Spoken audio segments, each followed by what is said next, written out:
안녕하세요. 저는 이옥순입니다.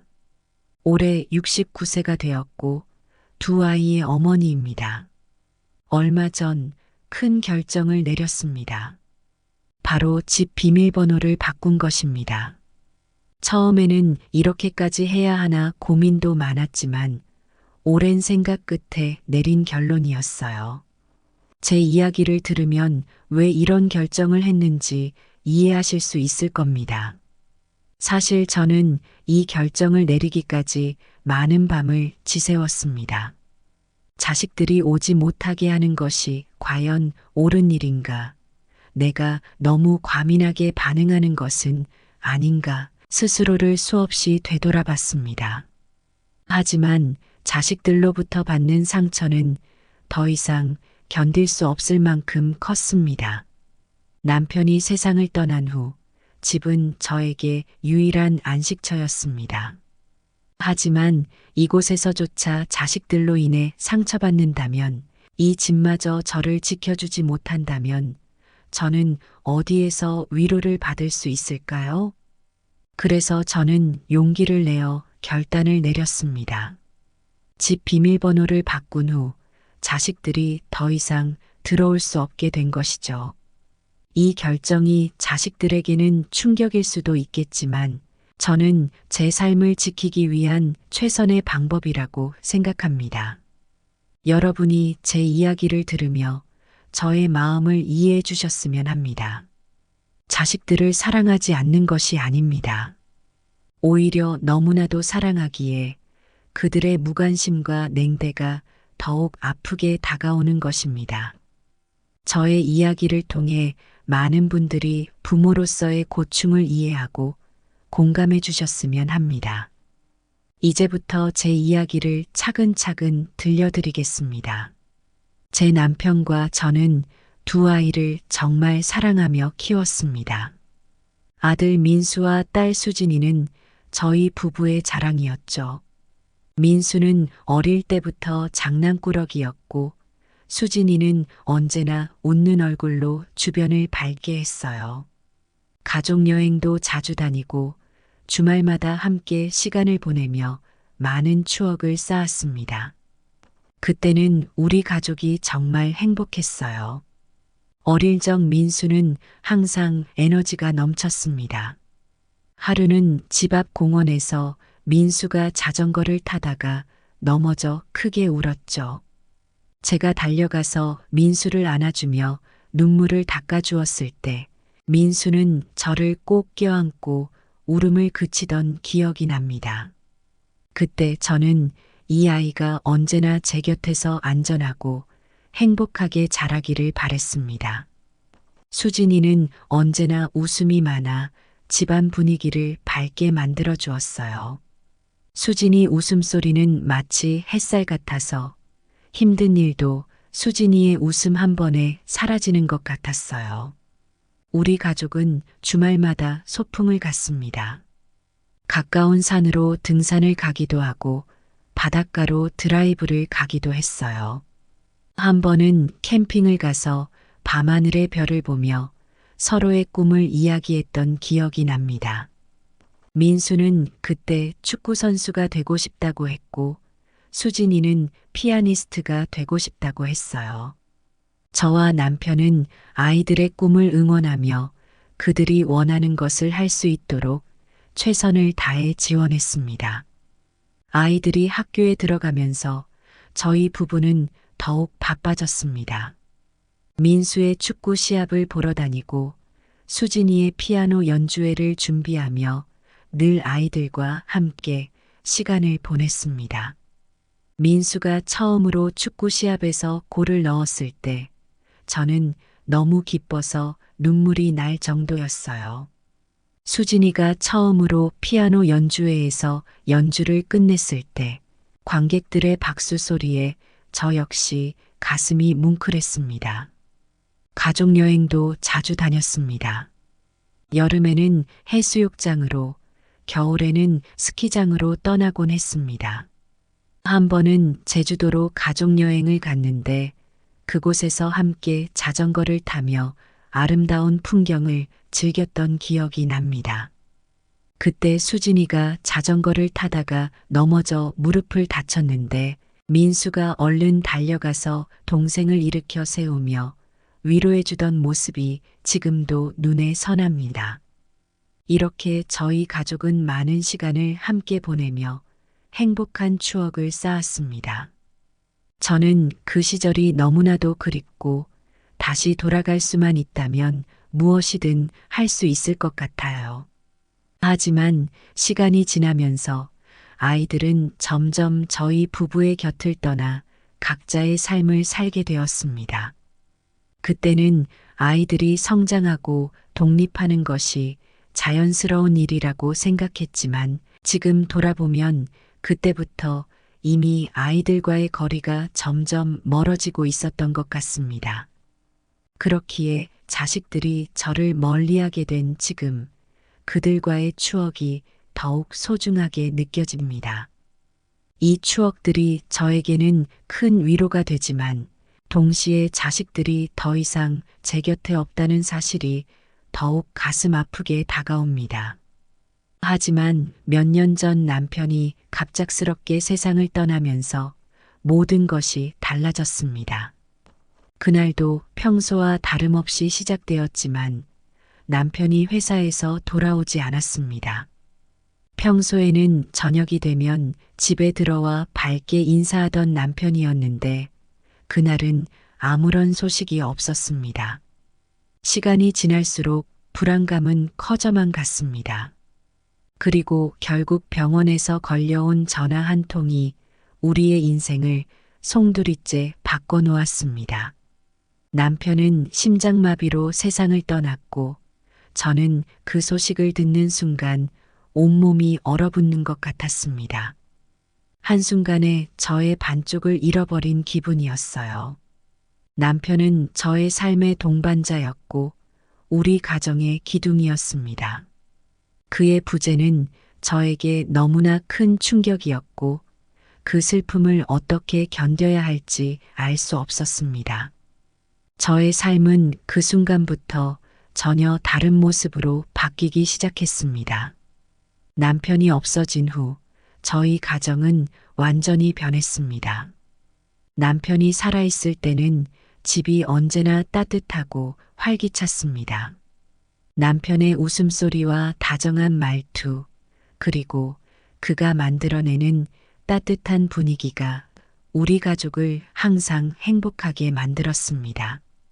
아침이면 남편이 가족을 위해 준비한 커피 향이 집안 가득 퍼졌고 저녁이면 다 함께 둘러앉아 웃으며 식사하던 시간이 그리웠습니다. 하지만 이제는 그 따뜻함이 사라지고 차가운 공기만이 남아 있었습니다. 집안 곳곳에는 그의 흔적이 남아 있었지만 그 흔적들은 이제 저에게 깊은 슬픔과 외로움을 안겨주었습니다. 그의 책상 위에 놓인 안경, 그의 향이 배어 있는 옷들, 그의 손때 묻은 도구들 모두가 저에게는 견디기 힘든 아픔이 되었습니다. 민수와 수진이도 그 사실을 받아들이기 어려워했지만 각자의 삶에 집중하기 시작했습니다. 민수는 직장에서 승진을 위해 노력했고 수진이는 가정을 꾸리고 아이들을 돌보느라 바빠졌습니다. 두 아이 모두 자신들의 삶을 꾸려나가기 위해 애쓰는 모습이었지만 그 과정에서 저와의 거리는 점점 멀어져만 갔습니다. 자식들은 자신의 슬픔을 잊기 위해 바쁘게 지냈고 저는 그들에게서 느껴지는 거리를 체감할 수밖에 없었습니다. 처음에는 저도 자식들을 이해하려고 노력했습니다. 자식들이 직장 생활에 지치고 새로운 가정을 꾸리느라 바쁘겠거니 생각했죠. 그들이 저를 돌보지 못하는 것도 어쩔 수 없는 일이라 생각했습니다. 남편을 잃은 슬픔에 잠겨 있었기 때문에 자식들에게 너무 많은 것을 바라지 않으려고 했습니다. 저 또한 남편의 부재로 인한 깊은 상실감을 극복하는데 많은 시간이 필요했습니다. 매일 밤 남편의 빈자리를 느끼며 잠을 이루지 못하는 날들이 많았습니다. 그리움이 밀려올 때마다 남편의 사진을 보며 눈물을 흘렸고 그의 목소리가 그리워 그의 남긴 메시지를 반복해서 듣곤 했습니다. 하지만 시간이 지날수록 자식들의 방문은 점점 더 뜸해졌습니다. 처음 몇 달 동안은 자주 찾아왔지만 시간이 지나면서 그 횟수는 점점 줄어들었습니다. 명절에도 자식들이 찾아오지 않는 일이 늘어났습니다. 설날 전에 수진이에게 전화를 걸었는데 일이 바쁘다며 다음에 보자고 했습니다. 민수도 마찬가지였습니다. 자식들이 바쁘게 살아가는 것을 보며 저도 그들을 이해하려고 했습니다. 하지만 자식들이 저를 점점 더 멀리하게 되면서 저는 혼자 지내는 시간이 많아졌습니다. 남편이 떠난 후 집은 더 이상 따뜻한 안식처가 아니었습니다. 그때마다 남편 생각이 더 많이 났어요. 남편이 살아있었다면 이렇게까지 외롭지는 않았을 텐데 말이죠. 제가 자식들에게 너무 의지하려 했던 것일까요? 아니면 자식들이 저를 너무 쉽게 잊어버린 것일까요? 저는 그 답을 찾기 위해 많은 시간을 고민했지만 결국 혼자서 이 모든 것을 견뎌내야 한다는 사실만이 분명해졌습니다. 한동안은 자식들이 다시 찾아올 거라 믿고 기다렸습니다. 매일 아침 일어나서 오늘은 누가 찾아오지 않을까 기대하며 하루를 시작했지만 그 기대는 번번이 실망으로 바뀌었습니다. 한 번은 추석을 맞아 자식들이 오기를 기다리며 정성껏 음식을 준비했습니다. 전을 부치고 갈비찜을 만들며 자식들과 함께 보낼 시간을 기대했죠. 하지만 결국 그날 저녁이 되도록 아무도 오지 않았습니다. 민수나 수진이나 역시나 바쁘다는 핑계를 대면서요. 그날 밤 저는 혼자서 차린 음식을 바라보며 눈물을 흘렸습니다. 자식들은 저를 점점 더 멀리했고 저는 그 속에서 홀로 버텨야 했습니다. 자식들이 다시 찾아올 거라는 희망을 품었지만 그 희망은 점점 사라져갔습니다. 자식들이 저를 외면하는 현실 속에서 저는 혼자서 모든 것을 감내해야 했습니다. 어느 날 급하게 병원에 가야 할 일이 생겼습니다. 심장이 갑자기 두근거리며 답답해졌고 어지럼증이 몰려왔습니다. 저는 놀라서 민수와 수진이에게 전화를 걸었습니다. 민수야, 엄마가 지금 상태가 안 좋아서 병원에 가야 할 것 같아. 엄마, 지금 회사에서 중요한 회의 중이야. 좀 이따가 다시 연락할게. 민수는 전화를 급히 끊었습니다. 실망감이 밀려왔지만 수진이에게도 연락을 해보았습니다. 수진아, 엄마가 갑자기 몸이 안 좋아서 병원에 가야 할 것 같아. 너 혹시 올 수 있니? 엄마, 지금 애들 때문에 정신이 없어. 미안하지만 지금은 좀 어려울 것 같아. 나중에 다시 얘기해요. 수진이 역시 바쁘다며 거절했습니다. 결국 저는 혼자 택시를 타고 병원에 갔습니다. 병원 대기실에서 차가운 의자에 앉아 기다리는 동안 마음은 더욱 무거워졌습니다. 의사에게 진료를 받고 나서도 아무도 곁에 없다는 사실이 너무나도 서글펐습니다. 병원에서 집으로 돌아오는 길에 눈물이 차오르는 것을 참을 수 없었습니다. 남편이 곁에 있었다면 이 상황이 달라졌을까요? 하지만 그는 이제 없고 자식들은 저를 외면하고 있었습니다. 그날 밤 저는 고독감에 잠을 이룰 수 없었습니다. 그 후로도 여러 번 자식들에게 도움을 요청했지만 돌아오는 건 늘 같은 답변이었습니다. 한 번은 집안의 수도관이 터져서 급하게 민수에게 전화를 걸었습니다. 민수야, 집에 수도관이 터져서 물이 넘쳐 흘러. 빨리 와줄 수 있니? 엄마, 지금 회사에서 중요한 프로젝트 때문에 바빠. 나중에 보수업체를 불러. 또 한 번은 전등이 나가서 수진이에게 도움을 청했습니다. 수진아, 집 전등이 나갔어. 방서방이 좀 와줄 수 있니? 엄마 지금 이 사람 출장 중이라서 못 갈 것 같아. 그냥 전기기사를 불러. 자식들의 이런 반응이 반복될수록 저는 점점 더 지쳐갔습니다. 자식들에게는 제가 더 이상 우선순위가 아니란 사실이 너무나도 분명해졌습니다. 자식들은 바쁘다는 이유로, 시간이 없다는 이유로 늘 저를 뒷전으로 밀었습니다.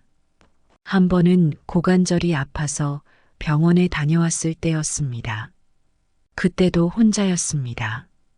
치료를 받고 집으로 돌아왔을 때 저는 너무 지쳐 있었습니다. 다시 민수에게 전화를 걸었습니다. 민수야, 엄마가 오늘 병원에 다녀왔는데 너무 힘들어. 엄마, 정말 미안한데 지금 바빠요. 나중에 전화할게. 실망스러웠지만 수진이에게도 전화를 걸었습니다. 수진아, 엄마가 오늘 병원에 다녀왔어. 엄마 오늘은 애들 학원 데려가야 해서 통화할 시간이 없어. 다음에 통화해. 그날 저는 혼자서 저녁을 준비하고 혼자서 집안을 정리했습니다. 자식들이 더 이상 저를 돌보지 않는다는 사실이 점점 더 분명해졌습니다. 그들의 바쁘다는 말 속에 숨겨진 무관심이 저를 더욱 외롭게 만들었습니다. 제 68번째 생일이 다가왔습니다. 평소에는 자식들이 생일을 챙겨주지 않더라도 그저 지나가는 날로 생각했지만 이번에는 특별히 자식들과 함께 시간을 보내고 싶었습니다. 한 해 한 해 지나면서 느껴지는 고독감과 외로움이 더욱 커졌고 자식들과 함께 시간을 보내는 것이 절실해졌습니다. 그래서 며칠 전부터 민수와 수진이에게 연락을 했습니다. 민수야, 이번 주 금요일에 엄마 생일인데 너 시간 좀 낼 수 있겠니? 같이 저녁 먹으면 좋겠어. 엄마, 미안해요. 그날 회사에서 중요한 프로젝트 때문에 야근해야 할 것 같아요. 다른 날은 안 될까요? 민수의 대답은 예상했지만 그래도 실망스러웠습니다. 그래도 수진이는 다를 거라 생각하며 전화를 걸었습니다. 수진아, 이번 주 금요일 엄마 생일이잖아. 같이 저녁 먹으면서 생일 축하해 줄 수 있을까? 엄마 그날은 애들 학원 스케줄 때문에 정말 어려울 것 같아요. 미안해요. 나중에 따로 시간 내서 봐요. 수진이도 바쁘다는 이유로 거절했습니다. 자식들이 저를 위한 시간을 낼 수 없다는 사실이 너무나도 슬펐습니다. 그래도 생일을 그냥 지나치기 싫어서 혼자서라도 작은 축하를 하기로 했습니다. 생일 당일 저는 근처 빵집에서 작은 생일 케이크를 하나 사서 집으로 돌아왔습니다. 집안은 적막했고 고요함 속에서 제 발걸음 소리만이 울렸습니다.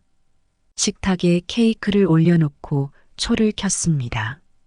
케이크 위에 불이 밝혀지자 저의 마음도 조금은 밝아지기를 바랬지만 오히려 고독함만이 더 크게 느껴졌습니다. 저는 홀로 앉아 촛불을 바라보며 생일 축하 노래를 조용히 불렀습니다. 생일 축하합니다. 생일 축하합니다. 사랑하는 옥순이 생일 축하합니다. 노래를 부르는 내내 목이 메어왔습니다. 자식들과 함께 보낼 수 있었다면 얼마나 좋았을까 생각하니 눈물이 차올랐습니다. 촛불을 끄기 전에 소원을 빌었습니다. 제발 자식들이 저를 좀 더 이해하고 찾아와 주기를. 촛불을 후 불어 끄고 나서 케이크를 잘라 혼자서 한 조각을 먹었습니다. 하지만 아무리 맛있는 케이크라도 혼자 먹으니 씁쓸하기만 했습니다. 자식들이 있는 번호로 전화를 걸어보려 했지만 그마저도 망설여졌습니다. 이미 거절당한 상태에서 다시 전화를 걸어봤자 더 큰 실망감만 안겨줄 것 같았습니다. 눈물이 흘렀지만 그 눈물조차도 위로가 되지 않았습니다. 남편이 살아있었더라면 그는 절대 저를 이렇게 홀로 두지 않았을 것입니다. 자식들이 바쁘다는 이유로 제 생일을 외면한 현실이 너무나도 가혹하게 느껴졌습니다. 그날 밤 저는 혼자서 침대에 누워 눈을 감았습니다. 생일을 축하받지 못한 서글픈 마음이 가슴 깊이 남아 잠들기가 힘들었습니다. 자식들과 함께했던 과거의 추억들이 스쳐 지나갔고 그때가 그리웠습니다. 자식들이 점점 더 저를 멀리하는 현실을 받아들이는 것이 너무나도 고통스러웠지만 결국 저는 이 고독한 생일을 통해 자식들과의 거리감을 다시금 실감하게 되었습니다. 작년에는 손자의 첫 돌잔치가 있었습니다. 저는 손자의 첫 돌을 기념하는 중요한 순간을 놓치고 싶지 않았어요. 그래서 돌잔치 준비에 조금이라도 도움을 주고 싶어서 아들 민수에게 연락을 했습니다. 전화를 걸어 민수야, 돌잔치 준비하는데 내가 도와줄 게 있으면 말해줘. 너희가 바쁠 테니 내가 도와줄게 라고 말했지요. 하지만 민수는 이미 모든 것을 준비했으니 오지 않아도 된다고 했습니다. 엄마 다 준비됐으니까 굳이 오지 않아도 돼요. 저희가 알아서 할게요. 라며 거절했어요. 그래도 손자의 첫 돌이니 참석하고 싶어서 직접 찾아갔습니다.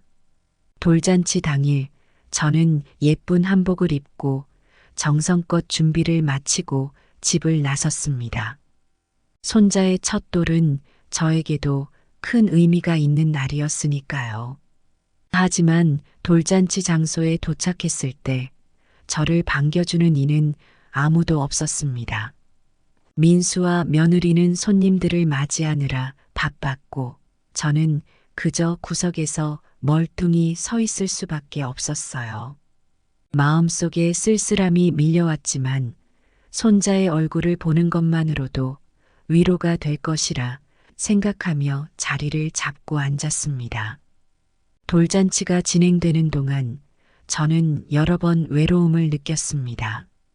가족 사진을 찍을 때도 저를 빼고 찍었고 저는 그저 멀리서 그 장면을 지켜봐야 했습니다. 가족 사진을 찍는 순간은 특히 마음이 아팠습니다. 손자를 안고 행복해하는 민수와 며느리 그리고 그들의 친구들이 찍는 사진 속에 저는 없었습니다.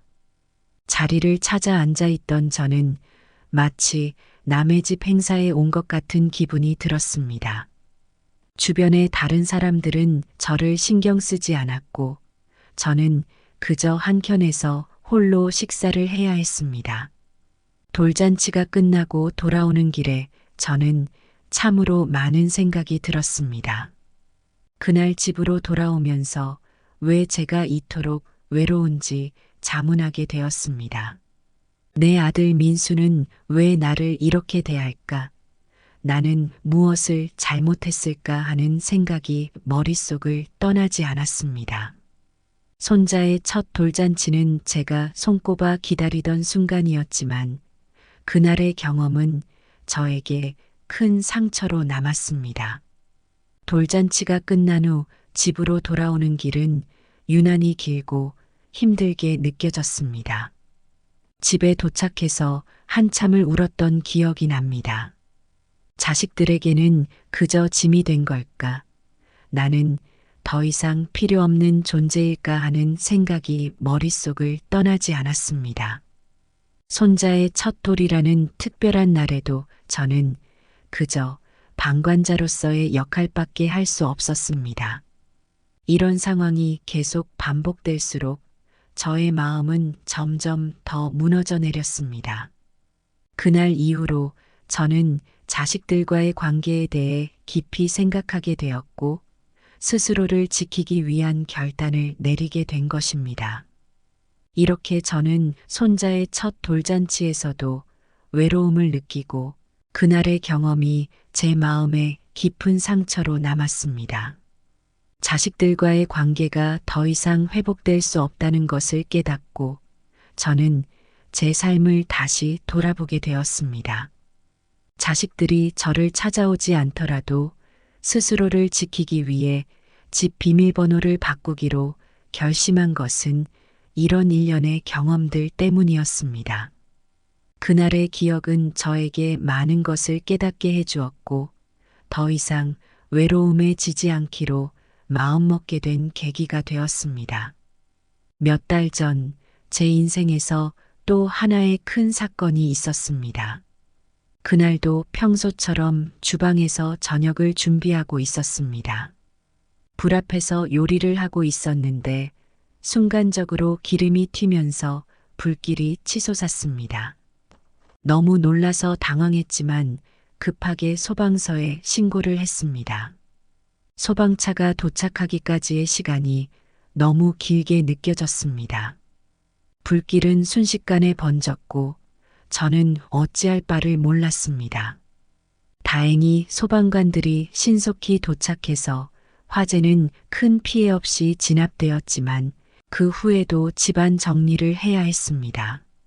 주방은 엉망이었고 연기 냄새는 집 안 곳곳에 배어 있었습니다. 몸이 좋지 않은 상태에서 모든 걸 혼자 해결하려니 힘에 부쳤습니다. 나이도 있고 체력도 예전 같지 않아 집안 정리를 혼자 다 하기에는 너무 버거웠습니다. 그래서 아들 민수와 딸 수진이에게 도움을 청했습니다. 전화를 걸어 상황을 설명하며 민수야, 수진아, 엄마가 큰일이 났어. 주방에 불이 나서 지금 집이 엉망이야. 와서 좀 도와줄 수 있겠니?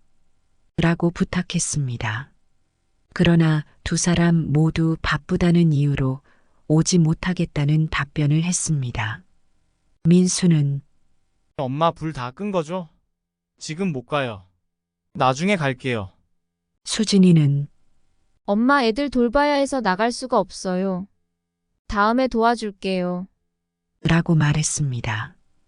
결국 저는 이웃의 도움을 받아 집을 정리해야 했습니다. 같은 아파트에 사는 이웃이 상황을 알고 도와주겠다고 나섰습니다. 그분들은 정말 친절하게도 저를 도와주셨습니다. 이웃의 도움을 받는 동안 저는 자식들이 아닌 이웃의 도움을 받아야 하는 현실이 너무 서글펐습니다. 자식들에게는 어쩌면 제가 더 이상 중요한 존재가 아닐지도 모른다는 생각이 머릿속을 떠나지 않았습니다. 이웃들이 주방을 정리하고 집안 곳곳에 배어있는 연기 냄새를 없애기 위해 환기를 시키고 그릇과 주방 도구들을 하나하나 닦아주는 모습을 보면서 눈물이 났습니다. 이분들의 따뜻한 마음과 손길에 감사하면서도 자식들에게는 이러한 따뜻함을 기대할 수 없다는 현실이 너무 가슴 아팠습니다. 그날 이후로 저는 자식들과의 관계에 대해 더욱 깊이 생각하게 되었습니다. 민수와 수진이의 바쁜 생활을 이해하려고 노력했지만 부모로서 이런 긴급 상황에서조차 도움을 받을 수 없다는 사실은 참으로 큰 상처로 남았습니다. 저는 더 이상 자식들에게 의지할 수 없다는 것을 깨달았고 이 사건은 제 결심을 더욱 굳게 만들었습니다. 자식들이 아닌 제 스스로의 삶을 지키기 위해 집 비밀번호를 바꾸기로 한 결정이 더 이상 주저할 필요가 없다는 것을 확신하게 되었습니다. 자식들에게는 미안한 마음도 있었지만 더 이상 외로움과 실망 속에서 살고 싶지 않았습니다. 그날 밤 비밀번호를 바꾸기 전에 많은 생각이 들었습니다. 자식들에 대한 그리움과 실망, 그리고 나 자신을 지키고자 하는 의지가 뒤섞여 머릿속을 복잡하게 만들었습니다. 자식들이 부모에게 이렇게까지 무관심할 수 있다는 사실이 저를 깊은 상처로 몰아넣었습니다. 새 비밀번호를 입력하면서 저의 손은 떨렸습니다. 이 결심이 옳은지 자식들이 이 변화를 어떻게 받아들일지 걱정되었습니다. 그동안 자식들에게 실망하며 살아온 시간이 머릿속을 스쳤고 매번 저에게 다가오지 않는 자식들을 기다리며 느꼈던 외로움과 고독감이 다시금 떠올랐습니다.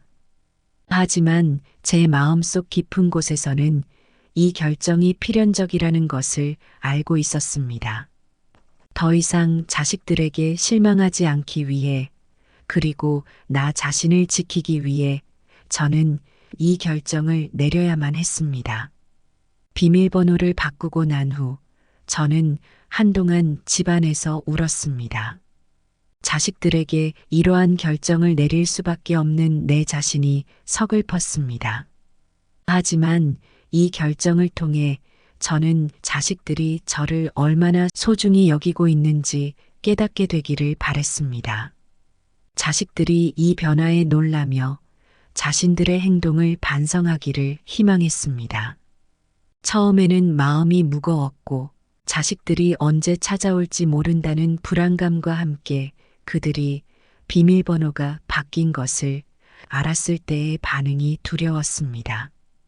그들이 집에 찾아와 문이 열리지 않자 저에게 연락을 해올 때 어떤 말을 해야 할지 고민도 많이 했습니다. 그러나 시간이 지날수록 오히려 마음이 편해졌습니다. 더 이상 자식들이 언제 찾아올지 또 언제 실망할지 걱정하지 않아도 되었기 때문입니다. 자식들의 방문을 기대하면서 매일매일 실망하던 그 시간이 이제는 저에게 자유를 주었습니다. 더 이상 누군가의 방문을 기다리며 불안해하지 않고 제 삶을 스스로 꾸려나갈 수 있게 되었습니다. 비밀번호를 바꾼 것은 저에게 새로운 시작을 의미했고, 이제는 자식들이 아닌 나 자신을 위한 시간을 보내기로 결심했습니다. 비밀번호를 바꾼 후 저는 새로운 삶의 방향을 찾기 시작했습니다. 더 이상 자식들의 방문을 기다리며 하루하루를 보내지 않기로 결심했습니다. 대신 저는 새로운 취미를 찾고 동네 친구들과 더 많은 시간을 보내기 시작했습니다. 저희 동네에는 다양한 동호회와 활동이 있었습니다. 그 중에서 저는 오랫동안 잊고 지냈던 그림 그리기를 다시 시작하기로 했습니다. 젊었을 때부터 그림 그리기를 좋아했지만 결혼하고 아이를 키우면서 점점 멀어졌던 취미였습니다. 지역 미술 동호회에 가입하여 매주 모임에 참석했고 그곳에서 만난 사람들은 저에게 많은 위로와 격려를 주었습니다. 처음에는 붓을 잡는 것조차 어색했지만 시간이 지날수록 점점 손에 익숙해졌습니다. 캔버스 위에 색을 입히고 내 마음속 풍경을 표현하는 과정은 저에게 큰 기쁨이 되었습니다. 그림을 그리면서 느끼는 평온함과 성취감은 저에게 큰 위안이 되었습니다. 자식들에 대한 그리움과 서운함도 점차 그림 속에 녹아들어갔습니다. 또한 동네 친구들과 더 자주 만남을 가지게 되었습니다. 아파트 단지 내 같은 동네에 사는 비슷한 나이대의 분들과 친분을 쌓았습니다. 함께 산책을 하거나 작은 모임을 열어 이야기를 나누며 외로움을 잊었습니다. 때로는 서로의 집에서 차를 마시며 담소를 나누기도 했습니다. 친구들과의 대화는 저의 외로움을 덜어주었고 새로운 에너지를 얻을 수 있게 해주었습니다. 각자의 인생 경험과 지혜를 나누면서 저 또한 많은 것을 배울 수 있었습니다. 자식들과의 관계로 힘들어하는 것은 저 혼자만의 문제가 아니라는 것을 알게 되었고 서로를 위로하고 격려하며 힘을 얻었습니다. 동네 친구들과의 모임에서 웃고 떠들며 시간을 보내는 동안 저는 점점 더 자식들의 부재에 대한 아픔에서 벗어날 수 있었습니다. 새로운 취미와 친구들과의 만남을 통해 저는 제 삶의 새로운 의미를 찾을 수 있었습니다. 자식들이 아닌 나 자신을 위한 삶을 살아가는 것이 얼마나 중요한지를 깨닫게 되었습니다. 비밀번호를 바꾸는 결심이 저에게 큰 변화를 가져왔고 저는 다시금 제 삶을 살아가기로 결심했습니다. 물론 때때로 자식들 생각이 나지 않는 것은 아닙니다. 특히 명절이나 특별한 날에는 더욱 그렇습니다. 하지만 이제는 그 생각이 저를 완전히 지배하지 않습니다. 만약 자식들이 이 이야기를 듣게 된다면 그들이 제 마음을 이해하길 바랍니다. 부모의 사랑은 무한하지만 때로는 그 사랑이 상처가 될 수 있다는 것을 알아주었으면 좋겠습니다. 제가 내린 결정이 그들에게도 큰 깨달음이 되길 바랍니다. 부모로서 자식들을 위해 최선을 다해왔지만 자식들의 무관심은 저에게 깊은 상처를 남겼습니다. 자식들에게 마지막으로 하고 싶은 말은 부모의 사랑을 당연하게 여기지 말라는 것입니다. 부모는 언제나 자식들을 위해 존재하지만 그 사랑도 한계가 있습니다. 자식들의 무관심과 방치는 부모에게 깊은 상처를 남깁니다. 부모의 사랑을 소중히 여기고 그 사랑을 표현하는 것이 얼마나 중요한지를 자식들이 깨닫길 바랍니다. 저는 비밀번호를 바꾸며 자식들에게 이러한 메시지를 전하고자 했습니다. 여러분도 저와 같은 상황에 처해 있다면 자신을 잃지 말고 끝까지 스스로를 지켜나가길 바랍니다. 부모로서 자식들에게 무조건적인 사랑을 주는 것도 중요하지만 스스로의 삶을 지키는 것도 중요합니다. 이 경험을 통해 저는 진정한 독립의 의미를 배웠습니다. 나이가 들어감에 따라 오히려 더 강해져야 한다는 것, 그리고 타인에 대한 기대보다는 자신을 믿고 의지해야 한다는 것을 깨달았습니다.